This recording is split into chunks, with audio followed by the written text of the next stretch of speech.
नमस्कार दोस्तों, आपका स्वागत है। आज के वीडियो में हम बात करेंगे कि हमें किसी पर कितना विश्वास करना चाहिए और कहां तक। क्या हमें अपने साथी, परिवार और दोस्तों पर पूरा विश्वास करना चाहिए या हमें थोड़ा संज्ञानशील होना चाहिए।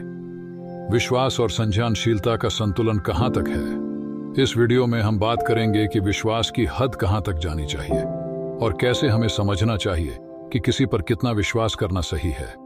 इसे बारीकी से जानने के लिए बने रहें इस वीडियो में। और हाँ, अगर आपने अभी तक हमारे चैनल को सब्सक्राइब नहीं किया है तो अभी कर लीजिए ताकि आप हमारे नए वीडियो से अपडेट रहें।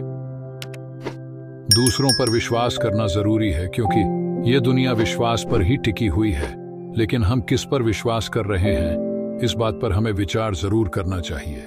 इस कहानी के माध्यम से हमें किस पर विश्वास करना चाहिए और किस पर नहीं, ये पता चलेगा। तो दोस्तों, बिना किसी देरी के वीडियो की शुरुआत करते हैं। बहुत समय पहले की बात है। एक गांव में पति पत्नी रहते थे। पति का नाम संचय और पत्नी का नाम सविता था।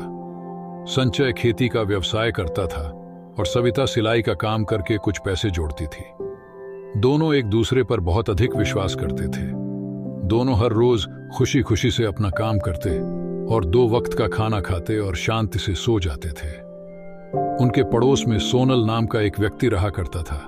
वह कुछ काम नहीं करता था और पूरा दिन दारू पीकर पड़ा रहता था। वह संचय और सविता को पसंद नहीं करता था और उनके बीच में दरार डालना चाहता था। इसलिए वह संचय के कान भरता रहता था। उसे कहता कि जब तू काम पर चला जाता है तब तेरे पीछे से घर में कौन कौन आता है, तुझे पता भी नहीं है। संचय ये सब बातें मानने को तैयार नहीं था। सविता पेट से थी और उसे 3रा महीना चल रहा था।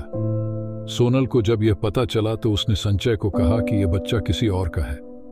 यह बात सुनकर संचय के मन में अशांति सी हो गई। वह न चाहते हुए भी सोनल पर भरोसा कर रहा था। वह सविता से बहुत प्यार करता था और उसे जरा भी नाराज नहीं करना चाहता था। सोनल के कहने पर वह एक दिन काम पर निकला और सोनल के घर में जाकर छिप गया। तभी एक आदमी उसके घर में गया और कुछ समय बाद बाहर निकला। कुछ देर बाद दूसरा आदमी उनके घर में गया और कुछ समय बाद बाहर आया। ऐसा पूरा दिन चलता रहा। शाम होते ही संचय ने घर में प्रवेश किया। उसने सविता से उसका हालचाल पूछा। सविता ने हालचाल बताया। दोनों ने साथ में भोजन किया और सो गए। संचय के मन में विचार चक्र चल रहा था। वह दूसरे दिन फिर से सोनल के घर जाकर छिप गया। फिर से दूसरे दिन वही हुआ। कई आदमी उनके घर में आते जाते रहे। संचय की शंका अब आग का रूप ले चुकी थी। वह शाम को घर आया। उसने सविता का हालचाल पूछा और खाना खाने के बाद दोनों सो गए। संचय ने सोने की 1000 कोशिश की, लेकिन उसकी नींद उड़ चुकी थी। वह खुद को ही कोस रहा था कि उसने सविता को काम करने की इजाजत ही क्यों दी। अब तो उसे अपनी पत्नी के साथ साथ होने वाले बच्चे से भी नफरत होने लगी। दूसरे दिन संचय बिना कुछ बोले घर से बाहर निकल गया। शाम को जब वह घर वापस आया तो सविता किसी आदमी के साथ बरामदे में हंसकर बात करती हुई नजर आई। उसका गुस्सा 7वें आसमान पर चढ़ गया और सीधा घर में घुसा और सविता को थप्पड़ मार दिया और बहुत कुछ उल्टा सीधा सुना दिया। होने वाले बच्चे के बारे में यह सब सुनकर सविता को यह सब सहन नहीं हुआ और वह बिना कुछ बोले घर से चली गई। अगले दिन संचय ने आसपास में कह दिया कि सविता की तबीयत रात को खराब हो गई थी। इसी वजह से वह मायके गई है। 1-2 दिनों में आस पड़ोस से वही लोग जो उसके घर में आते जाते थे आकर सविता के बारे में पूछने लगे। संचय के पूछताछ करने पर पता चला कि सविता पीछे बरामदे में मिट्टी के मटकों में ठंडा पानी पेड़ की छाव में रखती थी और सामने फैक्ट्री के मजदूर काम से थक जाने पर उनके घर पर ठंडा पानी पीने आया करते थे। यह सब जानकर अब संचय को पछतावा होने लगा। उसने अपनी बीवी को ढूंढने की बहुत कोशिश की, लेकिन सविता का कोई पता नहीं चला। अपनी गलती के बारे में सोच सोच कर संचय पागल हो गया था। वह एक बार सविता से मिलकर माफी मांगना चाहता था। वह पूरा दिन सविता के नाम से रोया करता। उसने काम करना छोड़ दिया।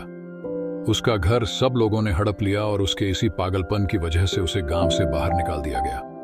कहते हैं आज भी आसपास के गांव में वह भटकता हुआ नजर आता है और हर किसी से एक ही बात पूछता है कि क्या आपने सविता को देखा है। तो दोस्तों, इस कहानी से यही शिक्षा मिलती है कि अपनों पर कभी भी किसी और के कहने पर विश्वास नहीं तोड़ना चाहिए, और अगर किसी वजह से कोई गलत फहमी, मिसअंडरस्टैंडिंग हो जाए तो उसे आपसी विमर्श से खत्म कर लेनी चाहिए।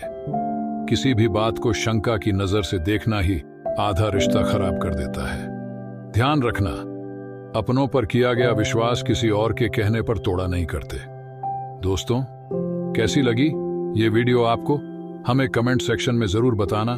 अगर अच्छी लगी हो तो इसे लाइक करना, अपने दोस्तों के साथ शेयर करना और हमारे चैनल को सब्सक्राइब जरूर करना।